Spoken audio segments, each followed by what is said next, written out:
আরে বাবা, কারে এতক্ষণ ধরে কি করো গো? সময় তো লাগে পুজো করতে। ও বাবা, অতিভক্তি চোরের লক্ষণ। বাবা দা সবসময় বাজে বাজে কথা বলে আমাকে।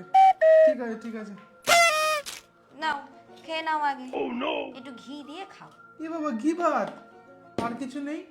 আগে ঘিটা খাও, দিচ্ছি। আগে থেকে কিছু নেই, নাও। মাংস খাও। আর কিছু নেই? বাপরে বাপ, আর কিছু নেই? আর কিছু নেই? ইলিশ মাছ আছে, ইলিশ মাছ করেছি, এই যে নাও,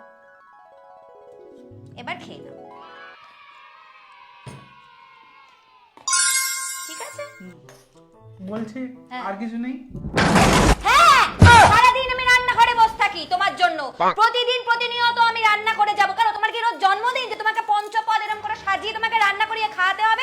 অফিসে যাচ্ছ, মানুষ হালকা মাছের ঝোল ভাত খেয়ে যাও, তা নয়। ভাত দিলাম, মাংস দিলাম, ঘি দিলাম, ইলিশ দিলাম, তাতেও তোমার পোষাচ্ছে না। আমি এত এত রান্না করবো তো বাকি কাজগুলো করবো না? তোমার পিছনে যদি 24 ঘন্টা চলে, তাহলে ছেলের পিছনে কে খাটবে গো? ছেলেকে স্কুল দেওয়া, তাকে সকালবেলা খাওয়ানো, তাকে সব জায়গায় পৌঁছানো, সবকিছু মা একা করবে। আর বাপ কি করবে? এটা নেই, ওটা নেই, সেটা খাবো, ওটা খাবো, সারাক্ষণ খাই খাই খাই খাই লাগিয়ে রেখেছো। কোনোদিনও মনে হয়েছে যে বিকেলবেলা অফিস থেকে ফেরার পথে আমি একটু সিঙ্গারা নিয়ে আসি, একটু চপ নিয়ে আসি?